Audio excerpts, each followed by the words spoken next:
আমি অপারেশনের পরে আমার ওয়াইফ তিনটা পরকিয়া করি। আমার বউকে আমি ঠিক রাখতে পারি না, কারণ আমি প্রত্যেকদিন 5 ওষুধ খাই। আমার হাজবেন্ডকে না আমি আসলে আমার নিঃশ্বাস মারতাম, জানেন? পরকিয়া আমার দ্বারাই কখনোই সম্ভব না, এই জীবনে সম্ভব না। এটা কখনোই পারবো না। এটা যদি কেউ বলে থাকে 100% মিথ্যা কথা, তারা টেস্ট করে দেখতে পারে।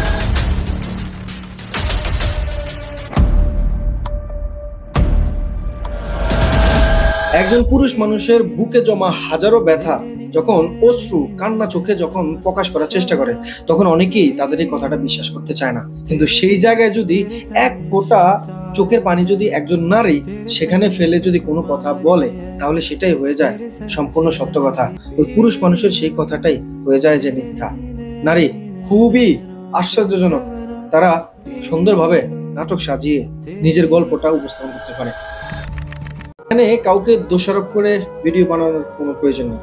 একজন নারী তিনি তার স্বামীকে একটি কিডনি দিয়েও তাকে রক্ষা করতে পারেনি, তার নিজের করে আপন করে নিতে পারেনি। এটাই কিন্তু সোশ্যাল মিডিয়াতে ব্যাপকভাবে প্রকাশ পেয়েছে। তবে দিন শেষে যখন স্বামী তার বিষয়ে মুখ খুলেছেন যে তার পরকীয়া জের ধরেই তিনি এমন অপবাদ জানিয়েছেন, ব্যাপারটা কেমন একটা আশ্চর্যজনক ঘটনা না? ওই পুরুষ মানুষ সে বলতেছে যে তিনি তাকে যখন একটা কিডনি দেওয়া হয় তখন থেকে তার যে শারীরিক যে অবস্থাটা, পাওয়ারফুল মেডিসিন তিনি ব্যবহার করেন যেটা তার প্রয়োজন, কিন্তু সেই সুবাদে তার যে একটা শারীরিক যে অবস্থাটা, সেই অবস্থাটা তার জায়গায় নেই। সেখান থেকেই তার অক্ষমতা, যার জন্যই তার স্ত্রী পরকীয়া লিপ্ত হয়। কিন্তু সেই কথাটা তিনি প্রকাশ করেননি, বরং সে প্রকাশ করেছেন মেয়েটি যেভাবে তিনি প্রকাশ করেছেন যে তার স্বামীর কথা হচ্ছে যে তার পক্ষে কোনোভাবে পরকীয়া করে কোনো কিছু করা সম্ভব না। কেন সম্ভব না? তার স্ত্রী হচ্ছেন সুন্দরী এবং সেই সাথে সে সুস্থ, কিন্তু তার স্বামী অসুস্থ। এইভাবেই তিনি কথাগুলো প্রকাশ করেছেন। কি বুঝলেন? নারীর চোখের পানি, নারীর এই যে কথাবার্তাগুলো, এটা দ্বারা কি বুঝলেন? তার যে স্ত্রী তিনি যে চোখের পানি দিয়ে যে এইভাবে দর্শকদের এই যে হৃদয়টাকে একটা নাড়া দিয়েছে, অসংখ্য নারী তাকে নিয়ে কথা বলেছে, অসংখ্য পুরুষ তাকে নিয়ে কথা বলেছে যে আসলেই পুরুষ মানুষ এমন হয়। কিন্তু দিন শেষে খোলাসা পরিষ্কার হয়ে গেল, নারী অভিনয় সেরা রে।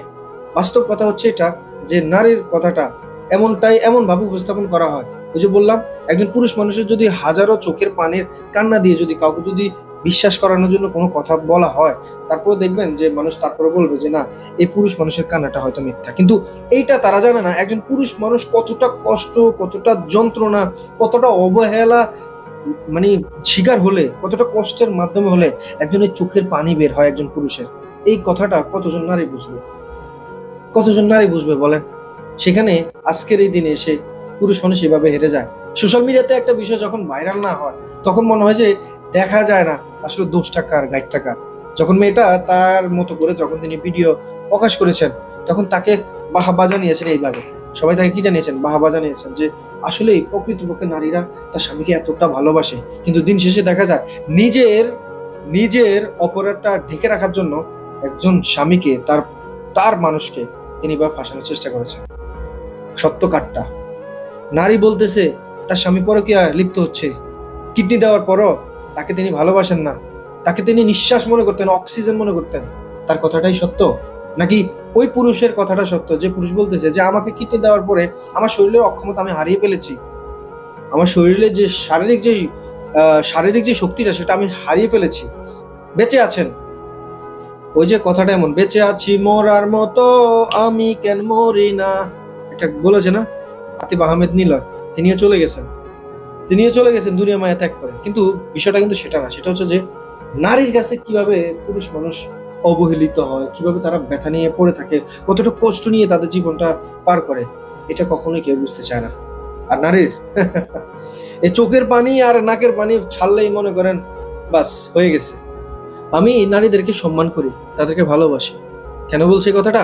এখন আমি কাউকে ছোট করার জন্য কোনো কথা বলিনি। নারী তারাই বোন, তারাই মা, তারাই মেয়ে, আবার তারাই স্ত্রী। তো তাদের কাছ থেকে আমাদের পুরুষ মানুষের অনেক কিছু শিক্ষণীয় থাকে। হয়তো এই শিক্ষার মাধ্যমে জীবনটাকে বদলে দিতে পারে, আবার এই শিক্ষার মাধ্যমে জীবনটাকে ধ্বংস করে দিতে পারে।